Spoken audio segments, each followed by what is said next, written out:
Welcome,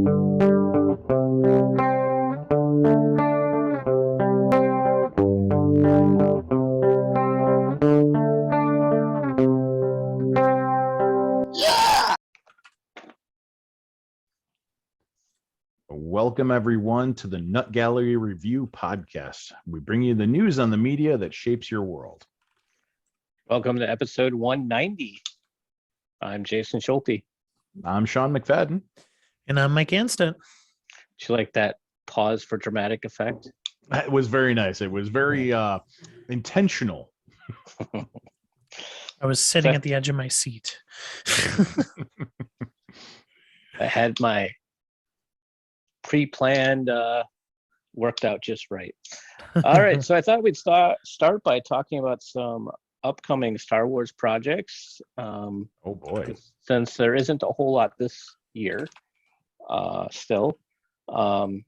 In December 2023, we get Star Wars Rogue Squadron. Now, wait a minute. Did you just say that we don't have any this year? That's what I said. No, because we There's just had a lot Kenobi this come year. out, and Andor is coming. The trailer just dropped for that. Okay, so I'm just starting with movies. Oh, fair enough. just Fair enough. movies. All Okay. right. Carry on. My wayward son. So Rogue Squadron in December 2023. Then we have a Kevin Feige Star Wars movie that's to be announced. They still have not given a title, but it is in the works. Rian Johnson's Star Wars trilogy is coming, which is rumored to be set outside of the Skywalker saga, which I'm excited for. Skeleton Crew starring Jude Law is coming in 2023. It follows a group of 10-year-old kids who hail from a small planet, get lost in the galaxy, and try to find their way back home. This will be a Disney Plus original. So kind of feels like Voyager, Star Trek Voyager. A little bit. I'm all right with that. One I'm most excited for is Rogue Squadron. I know that they're not probably going to follow the Rogue Squadron novels, but I like the concept, and even if they're just doing inspired by, I am down. Well, those novels are all out of canon now, so They are, Mhm. but they've shown with Mandalorian and Book of Boba Fett that they do like cherry picking from them. So I'm okay with that. I'm Yeah. most excited for not As I'm only drinking Obi-Wan. out of my Return of the Jedi glass here. Not only Obi-Wan, but Ahsoka. I'm excited for that. Yeah. So I do have other upcoming Star Wars properties. So it's my next thing I was going to talk about, but you guys keep interrupting me with your other preferences. Well, we're just trying to be here and present for your podcast. Well, we're expecting Mandalorian season 3. What? That'll be awesome. Ahsoka, a spinoff from Mandalorian.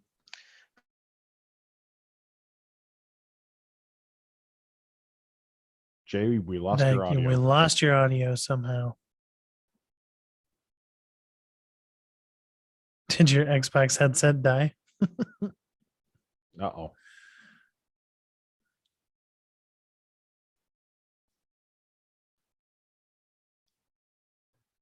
He got tired of us interrupting him. He's like, no, you don't. He's even, just like, I'm done with these done. guys. I'm done with these idiots. Get out of here. Oh, look at that. The headset comes off. God, fuck you guys. Hey, this is still family friendly. Calm down. Oh, he's gonna cut this out. You know that. Oh, He's not gonna you leave never this know whole bit in. that.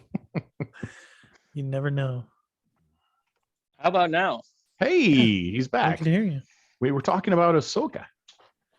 All right, which is a spinoff from Mandalorian. And we have Obi-Wan Kenobi series, which you guys have already spoiled. We do that. I didn't spoil anything. If you don't know it's out, please. And then the Acolyte, which is set before episode 1.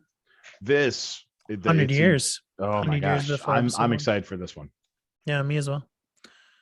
And then finally wrapping it up is Star Wars: The Bad Batch got a season 2 renewal. So I still have to watch The Bad Batch. It's bad because it's on my radar, and I keep intending, but there's so much stuff coming out that it's just like I'll get to it eventually. Well, the problem is that like I feel and want to have the context of the Bad Batch, and I've never watched the Clone Wars, so I would like to kind of watch that before I'm get trying into to catch Bad back Batch. Yeah. I'm currently mid season 2. Okay. There you go. So Well, let's move on to movie classic. It was my pick this month, and I picked Catch Me If You Can. Came out in 2002. It's directed and produced by Steven Spielberg. Stars Leonardo DiCaprio, Tom Hanks, Christopher Walken, and Martin Sheen. It's based on the autobiography of Frank Abagnale, who allegedly, before his 19th birthday, performed cons worth millions of dollars. indeed. Why don't you go ahead and start it off? Tell us why you made this as your pick. Mhm. Well, I was very much unsure when I watched this film what to expect. Well, I watched it because it was Steven Spielberg, and then Leonardo DiCaprio, Tom Hanks, probably going to be some decent acting. And then when I got into watching it, I couldn't decide who I was rooting for. So part of me wanted to root for Frank, and the other part of me wanted to root for Tom Hanks' character because Frank's kind of the bad guy, but you also realize that he's also a survivor and has found clever ways to survive without really ever working. Yeah. So a part of me, Well, I don't know. Part of him, he works pretty hard at not working. Oh yeah. He's very skilled at the art of being lazy. so I think that's what kind of endeared the movie to me was you really didn't know. You didn't really want a winner in that fight, that battle between them. And one is the con artist and the other one is an FBI agent trying to track him down and figure out how he's pulling some of these cons off. Since then, I've watched a few, I don't know if they're TED Talks or what they are that Frank has done, that the real life Frank has done, because it's all allegedly. He's claiming he did a lot of these things, but there's no way to back it up, which just kind of plays into The whole legend. He pulled it off in such a way that they can't even he can talk about it and they still can't prove he did it. So that does make it alleged, and there are some people out there that don't believe he ever pulled any of these things off. But regardless, he's now making millions of dollars a year, with these security things that he's helped companies with. So yeah, so he transitioned his career from being the con artist to trying to catch the con artists, essentially. Genius. But, yeah. So I've rambled on. Go ahead, someone else. Okay, I'll jump in. I don't think I watched this right away when it came out, but it was shortly after. I heard good buzz surrounding it, and so I was like, all right, I'll check this out. And this was, in my opinion, before Leo's name was really the heavy hitter that it is now.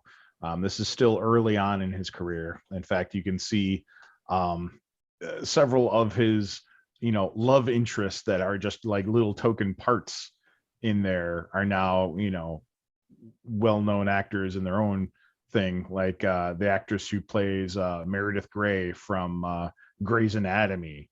I was like, wait, oh my god, Ellen. But her name's Ellen. Okay. It's certainly a movie that's there for the story. That it's, yes, I guess you technically say there are a few action shots, but for the most part, it is the story driving this movie, and it's that's what I love about it.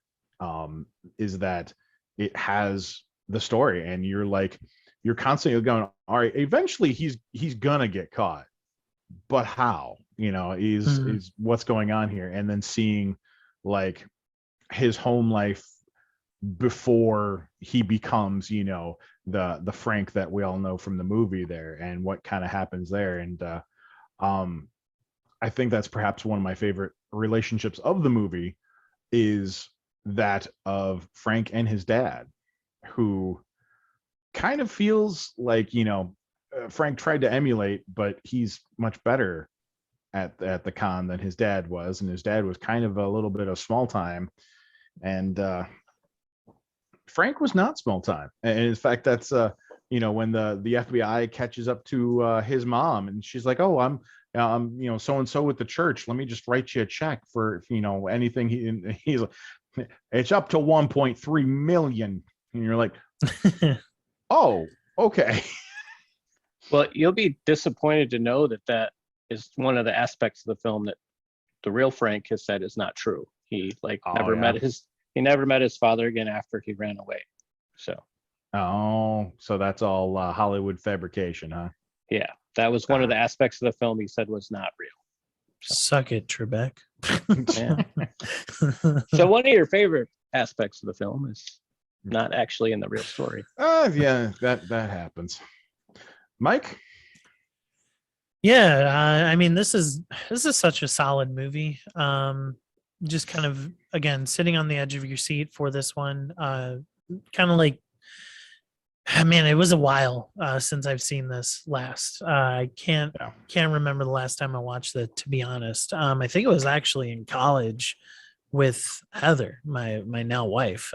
So yeah, it's been a while. I think this is one of my favorite Leonardo DiCaprio movies. I was thinking of I was just watching I was just looking at some of his stuff and just reminded of just what a career he's had. Even in that same year, he had Gangs of New York, which was a solid movie as well. So Tom Hanks is brilliant in this movie. I love the cat and mouse game of these types of movies, and both of them play just such good roles. I think it's funny that your favorite part is not real. It's my favorite relationship in the movie. Yeah, I mean, it's because honestly, the rest of them almost feel not entirely genuine. Yeah, like the relationship with his parents is the one genuine relationship he has. Even his fiance, it almost feels like it's there because he gets to exercise those grifter muscles, those the con muscles. That almost feels like that's part of it for him. The only the only real genuine relationship he had was with his parents, and we can't just keep calling him Tom Hanks' character, the FBI agent trying to catch him. So Carl, I believe. Carl, that's right. Yeah. Mm-hmm. Yeah, I mean, it's really awesome in this movie that it just seems that Frank is just 17 steps ahead of everybody else, and it does eventually catch up with him. I mean, he starts using real checks like in the movie, and just he kind of, it's really funny that he just got too confident. He just got overly confident, and just man, it's just a really solid, fun movie. And just to relive it was a good watch. So yes, I think some of that, his creativeness and building upon his previous con. Yeah. Okay, I've learned this, now how do I rebrand this in a sense to make even more money? I'll start out by getting free flights, and then I'm going to get myself put on the payroll, and then just keeps building upon his previous con. Exactly. It shows one scene where he's got one Pan Am model in the tub, and then the next one it shows just as many as will fit in the tub. So. Yeah, he he existed in a time where he probably could get away with these types of shenanigans, where now with digital payments and, it's too easy. the more electronic and better film and digital cameras placed all over the place. You just wouldn't get away with these things to the same at all anymore. So he kind of just hit it the right time. And a time where, pilots and stewardesses were seen as, airport royalty, Yeah. So I appreciated the character, the story. As Mike said, it's pretty solid. You get good acting. I think there are a few other interactions, but maybe not direct that are fun. And then you mix Tom Hanks' his character Carl into the mix, and his joke and his obsession of finding this guy. Like his obsession finding the guy, and then he eventually works with the guy. Yeah. It's Like, now that I've caught you, what else do I have? I might as well work with you. Yeah. Well, do we have closing thoughts? Do you have more thoughts? I mean, I could chat more about it, but it's a fun movie, for the fact that just watching someone who is confident and exuding that confidence, what they'll get away with, in fact, in front of, Carl, the FBI agent, right there, talking right to his face. And this is a guy trained in deception, and he doesn't catch on until Frank is, running across the parking lot. So, but yeah, it's a good movie. Absolute great pick for you good? Jay, you still with me? No.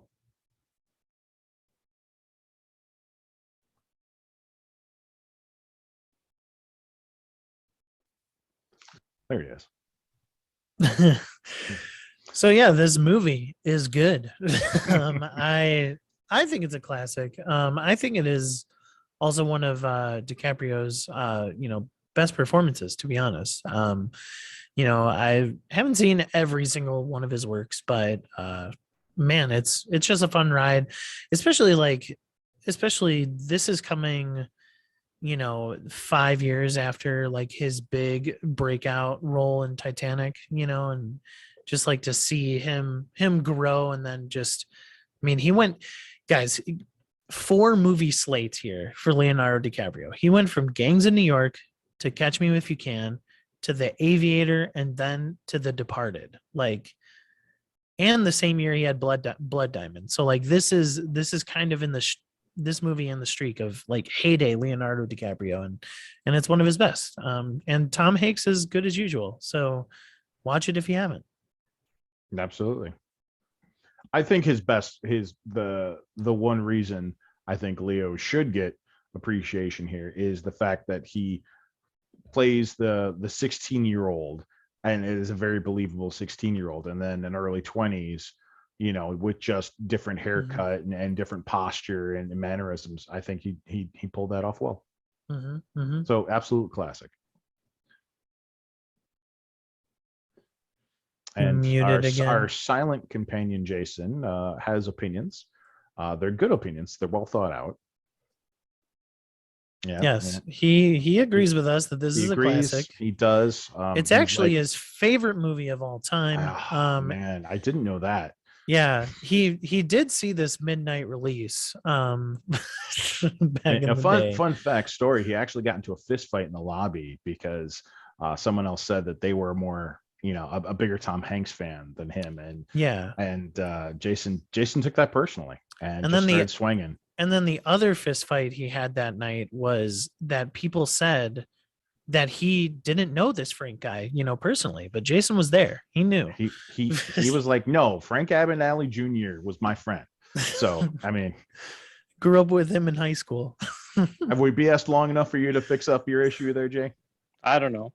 There he is. Yeah. I've been back for a while. I just were letting you ramble on and on about you and right. your fist fights. Yep. So June movies. This is a huge long list. I hope we can get through it. in our hour time frame. I'm not June- convinced. June 10th is Jurassic World Dominion. Do you need to know anything else about it? It's PG-13. Dominion takes place 4 years after Neblar has been destroyed. Dinosaurs now live and hunt alongside humans all over the world. This fragile balance will reshape the future and determine once and for all whether human beings are to remain the apex predators on a planet they now share with history's most fearsome creatures. Laura Dern, Jeff Goldblum, and Sam Neill are reprising roles. All right. Sure. I would It say is- I'm hoping, Chris Pratt, because I've seen him in there, and was it Bryce Dallas Howard? I saw a meme the other day that was like 3 hours of Chris Pratt going like this to dinosaurs, like holding his hand and like stopping them. Yeah. My wife's, it's high on her list. Like she's already thinking about babysitter / how do we get there type thing. So putting a lot of work into that. Yeah. I wouldn't say this this new trilogy is bad. But I mean, man, nothing beats the original Jurassic Park. Like just nothing. So I mean, That's yeah. because the original was, I don't know, it was so cutting edge yeah, that we were it's just like, no, those are real dinosaurs. You can't tell Mhm. me otherwise. But Yeah. yeah. Yeah, I remember that first scene where like she's with the leaf. We're in a wrong movie though. Lightyear on June 17th. It's PG. Lightyear is a definitive origin story of Buzz Lightyear. The hero who inspired the toy follows the legendary space ranger on an intergalactic adventure. I do want to see this. I'm very excited for this movie. Yeah. It might be one of those where I wait for it to arrive on Disney Plus. Not sure. Might hit the theaters. Who knows? So I Although have a feeling I Oh, will go see ahead, it in theaters. I like people are like, didn't we already have a Buzz Lightyear origin story? His cartoon Buzz Lightyear of Star Command, which was a better cartoon than people remember. It was decent. Okay. Well, not Anyway. as good as this movie's going to be. Oh, shots fired already. Oh, we could talk about how you dissed on Batman if we wanted to. Well, Mike wasn't here last month. wait, what? Anyways, June 17th, we also have the release of Brian and Charles. Brian and Charles follows Brian, a lonely inventor in rural Wales, who spends his days building quirky, unconventional contraptions that seldom work. Undeterred by his lack of success, Brian attempts his biggest project yet. 3 days, a washing machine, and various spare parts later, he invents Charles, an artificially intelligent robot who learns English from a dictionary and has an obsession with cabbages. What follows is a humorous, entirely heartwarming story about loneliness, friendship, family, finding love, and letting go. I'm not going to see this one in the theater. I'll admit that it looks quirky and interesting, and I like that we're getting quirky and interesting movies. However, not interesting enough to get me into the theater.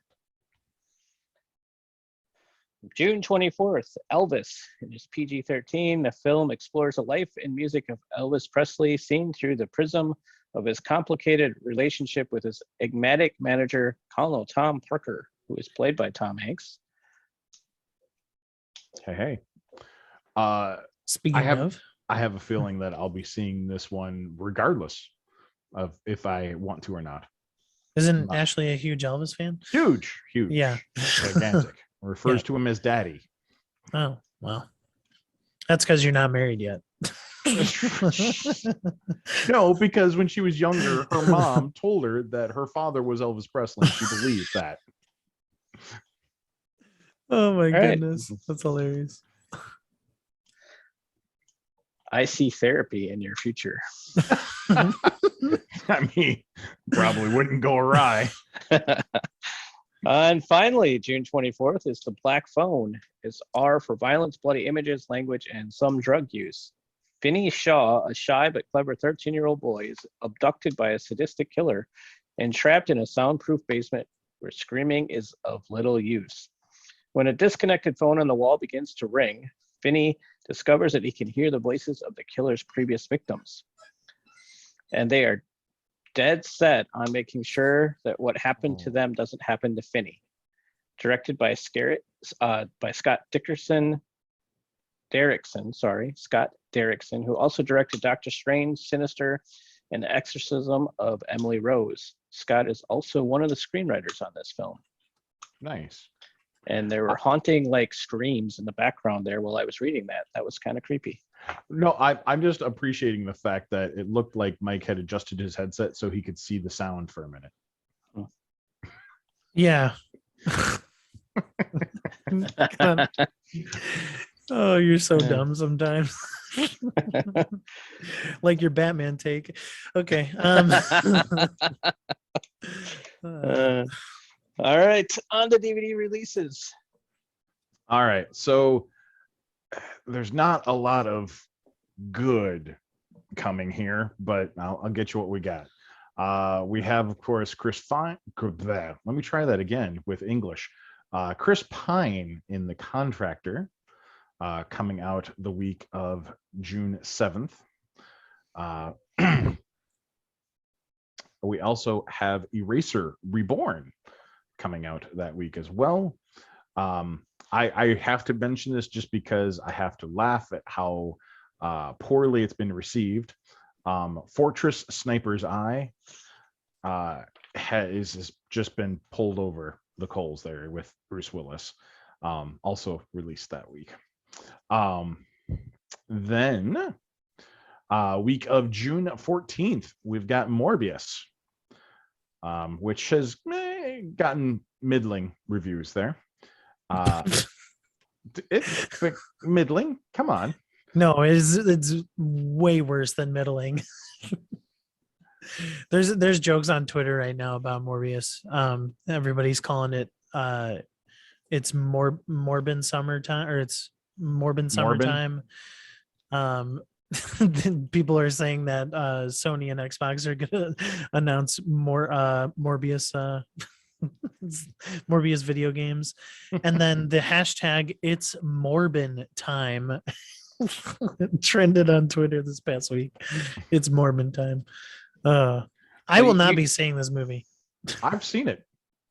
Okay. You knew this wasn't destined for great things when they delayed it and then never talked about it. Well, and then delayed released it on like April 8 Fools. times.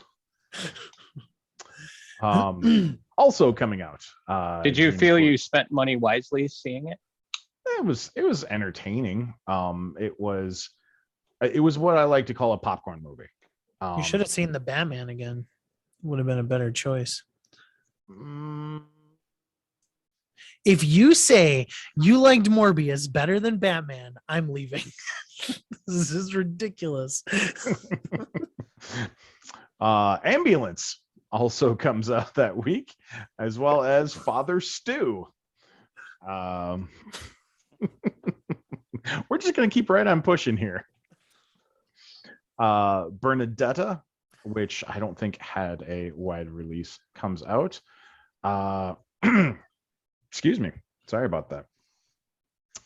And The Witches also comes out that week as well. And we have got a movie that I really wanted to see in theater coming out on June 21st, The Unbearable Weight of Massive Talent, starring Nicolas Cage, playing Nicolas Cage. We have got Cinderella coming out, which has not been reviewed well. We also have The Cellar, which of course something right up Mr. Mike's alley there. And if you weren't able to watch it on Netflix there, The Umbrella Academy season 2 comes out as well. Then coming out June 28th, we have Fantastic Beasts: The Secrets of Dumbledore. We've got Family Camp, which just avoid. We have got Doctor Who: Eve of the Daleks and Legend of the Sea Devils. And then See For Me, which hasn't been reviewed well either. So there's some pretty good stuff, and then a lot of coming out this month. The new Fantastic Beast movie is already on HBO Max. If you are subscribed to that, watch it. There. As is the Batman. As is the Batman. As yes. is the Batman. Yes. Yeah. All You know right. what won't be on a streaming service? Morbius. 'Cause nobody wants it. Yeah, I think maybe they could pull Batman and put in Morbius. It'll end up on Peacock or something because, Yeah, who knows? like their free service, their So- free part. Do you With- really want me to with tell ads. you honest thoughts about Morbius, or just skip past? I mean, I can. If you honestly think that it was a better movie than the Batman, I No. would. No. Okay, thank Um, God. But I'll put them right about in the same tier, honestly. Oh my. All right, I'm not going to All say Morbius. Video game was- releases? All right, we'll go right to No, the no, no. video Go game. ahead. Go ahead. It Morbius, was- Go ahead. If it had had more time to kind of really flesh everything out and have him kind of discover these things over like a period of time, and have his like nemesis, like have them have a longer relationship than like, oh, this all happens in a period of like 3 or 4 days. It's I think with some story change elements, it really could have had some real impact. As it was just a popcorn movie. You're entertained while watching it, and that's about it. Sounds like it should have been a series. Not a That I movie. think would have been a better pursuit for it. Yeah, Sony's not about the series. Much to their downfall. All right, let's hit video games. All right, video games. June video game releases. The first one on the list is this kind of very unique indie game coming out called Silt, which is a black and white kind of sea adventure. You're kind of you're going around solving puzzles, but it's in the sea, and you are taking away you're running away from sea creatures and stuff like that. It's this adventure game. Looks actually really interesting. Probably this was in the most recent Nintendo Direct. So What's that come out on? Silt. Oh, I'm sorry. June 1st on all the things. Okay. So Card Shark comes out on Switch and PC June 2nd. This is another very, very interesting game where you are basically cheating. That's the whole premise of the game. It's an RPG where you play a lot of poker, but you are also very good at cheating and counting cards and stealing cards, stuff like that. So definitely, Sean, I think you would like this game. I know you're primarily a PC gamer. I think you would like this. So all right, Diablo Immortal comes out on iOS and Android on June 2nd, which a lot of previews are giving it some high praise, so definitely check that out. We're going to skip down a little bit here. Star Wars Knights of the Old Republic 2, The Sith Lords, comes out to the Switch on June 8th. And some of the content that they had to delete from the game before releasing is actually getting revitalized and put back into the game. So there's more content actually for this very old game that's being re-released. June 10th, Mario Strikers Battle League comes out. I'm very excited for this game. Have not played Mario Strikers since the GameCube, and I love Mario Strikers. So I'm excited as well. Should be fun. The Quarry. This is another very, very highly anticipated game for myself. Comes out for all the things except Switch on June 10th. The Quarry is basically a video game slasher movie, and I'm just really excited for it. You're basically running away from, it's like this adventure game that is also co-op, that you are basically living an 80s horror slasher movie. So It's not Kinda another reskin of Friday the 13th, is it? no, it's not an asymmetrical it's not an asymmetrical game. It is an actual story game. Okay. It's made by Supermassive Games, published by 2K. So I think it's going to be very good, very fun. So, all right. Fall Guys comes out for the new gen consoles plus the Xbox One and Switch. This game came out a while ago, as previously only PS4, but it is now coming to the new consoles and Switch, as well as free to play for everywhere. So, Sean, let me tickle your fancy. The Shadowrun trilogy remaster of the original Shadowrun trilogy coming to all the things on June 21st. Wreckfest is a very, very good Burnout inspired video game that is coming to the Switch. It's on the other consoles, but coming to the Switch on June 21st. I have Wreckfest on the Xbox One. It's like a demo derby. Smash them up. You could do races where you smash it. The whole idea is to out survive everyone else, not necessarily. But you also get to do lawnmower derbies. So you are on a lawnmower and you're smashing each other up. So that's hilarious. Sonic Origins comes out for all the things on June 23rd. This is a remaster of the original trilogy plus Sonic and Knuckles, I think. So 4 games. Yeah, pretty cool collection there. Coming to the PlayStation 4 and Xbox One on the 24th, as well as Switch and PC, is the Capcom Fighting Collection. So a bunch of Capcom fighters coming to those consoles. Fire Emblem Warriors 3 Hopes comes to the Switch, which is June 24th. This is another kind of Dynasty Warriors style game, but in the Fire Emblem universe. And then actually, yeah, that's it. I'm sorry. Disgaea is pretty big. So Disgaea 6 complete for the PlayStation 5, 4, and PC comes out June 28th. There are others on the list. As always, you will see those down in our show notes. So, but those are the heavy hitters. All righty. Not a bad list for the start of summer. I don't think so. Yeah. I'm excited for the Quarry, but most importantly, Mario Strikers. All right, that takes us to what have we been up to lately? I've been playing a lot of MLB The Show. My son and I did the whatever mode it is. I think it's Road to the Show, where you start at single A and you go to double A, triple A, and we finally got our person who is named after my son to the show. Yeah, made it to Major League Baseball. He's on the Brewers playing third base. Already leads the team in home runs and everything else. Took 5 seasons though, so I think we only have one more. I think you only can play 6 in that mode.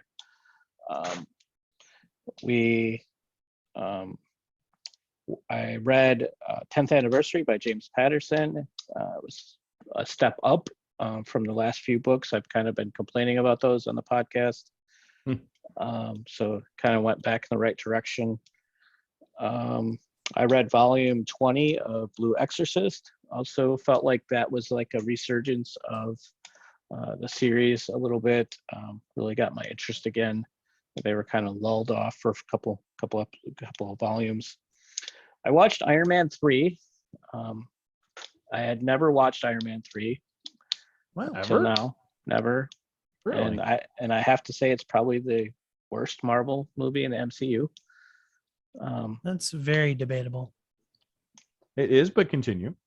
I just didn't really enjoy it that much. I struggled to really enjoy either the villain or the Iron Man-less Tony Stark in that movie. So I think it's got a worse. I think it's got a worse movie in its own trilogy in Iron Man 2.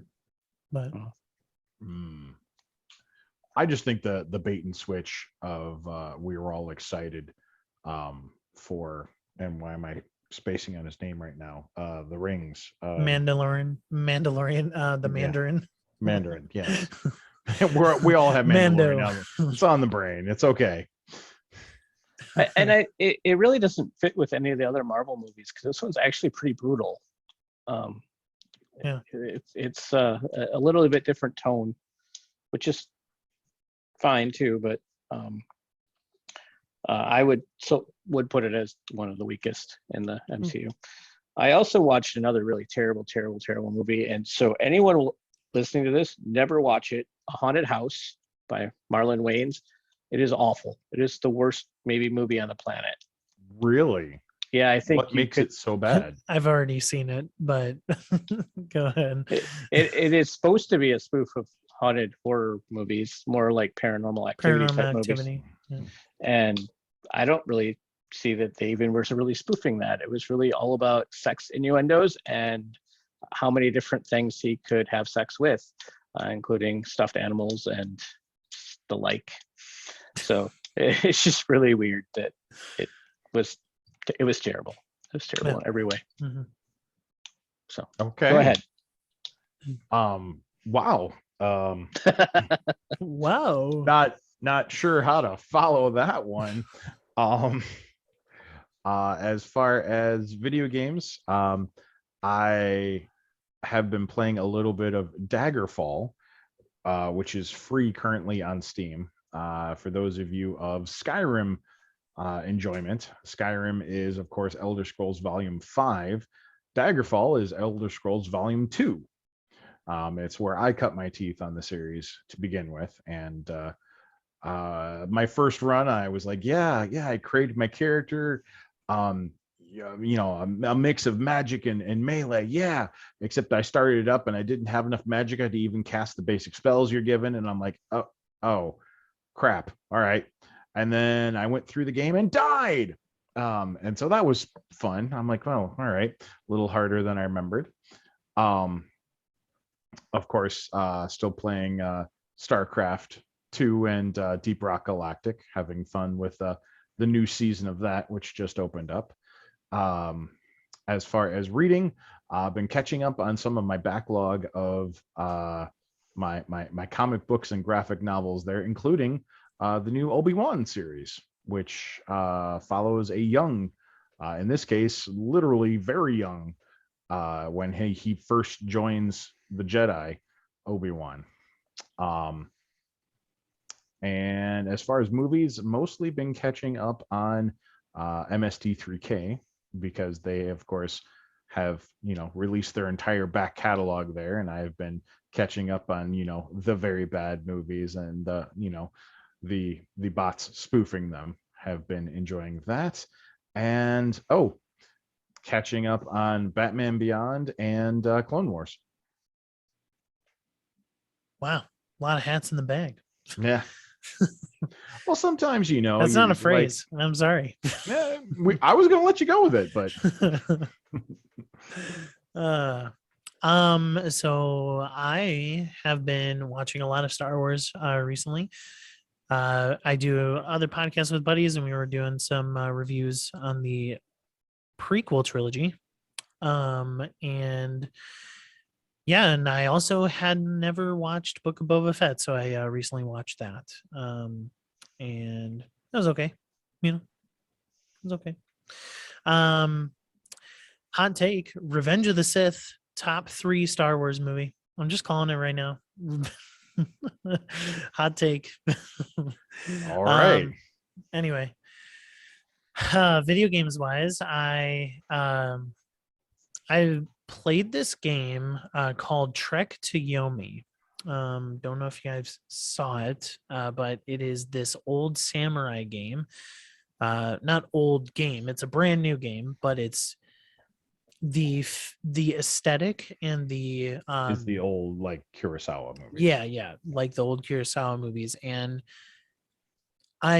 this game was awesome. I highly recommend it. The combat is extremely simple, and there's not too much difficulty to the game. And so the gameplay itself is very minimalistic, in my opinion. And not overwhelmingly compelling, but I think it is a must play due to the design and the atmosphere alone. Just there's not a game like this, completely black and white.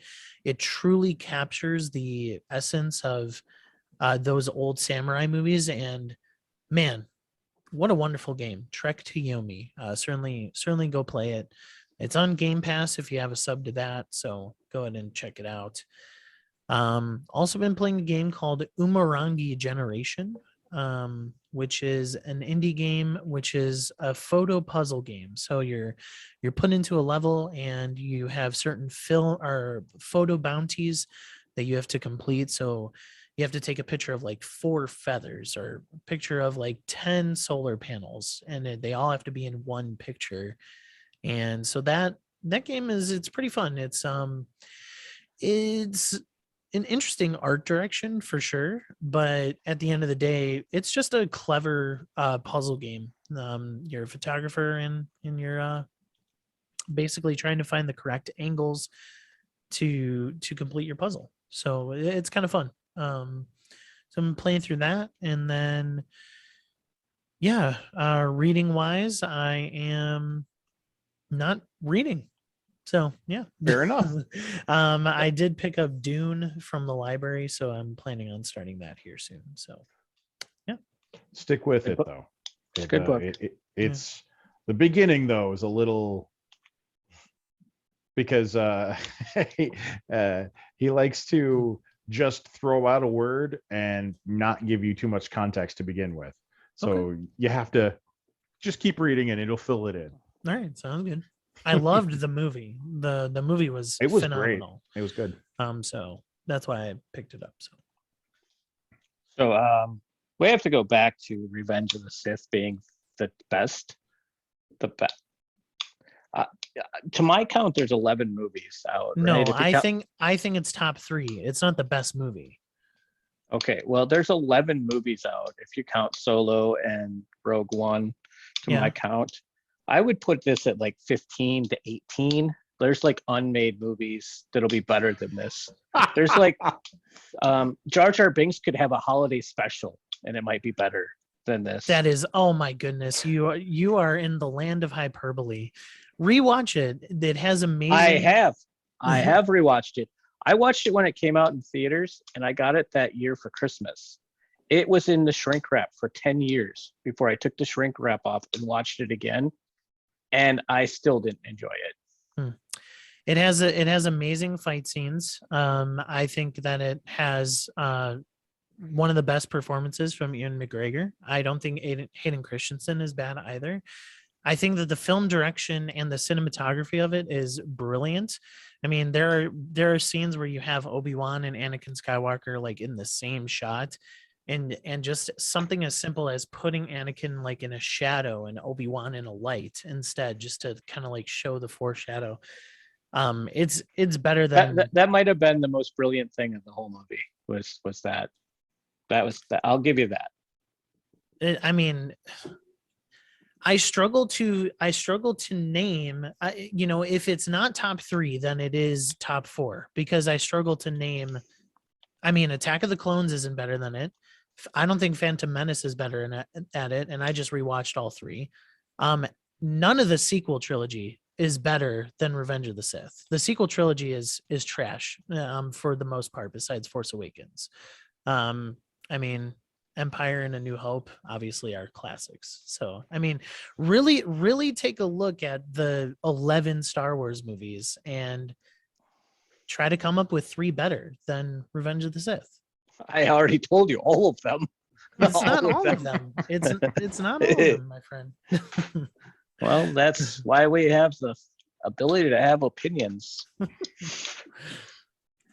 So, on that note, Sean, you're not going to weigh in on this, Mr. I Hate Batman? Oh, come on.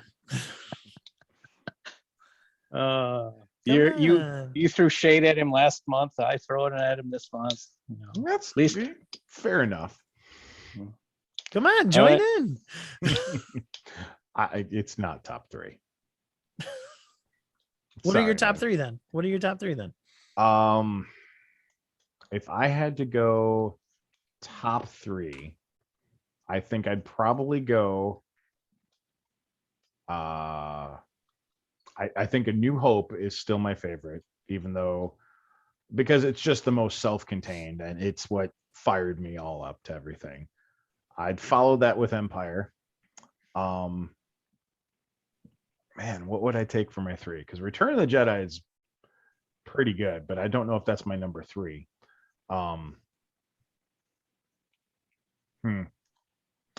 Rogue One, I think, would probably be my number 3. Yeah, my top 4 would be, Empire, Rogue One, Revenge of the Sith, and New Hope. Like, that would be my top 4. So, all right, so we'll I think we can end the podcast on some controversy there. Until next time. Good night, Bye. everybody.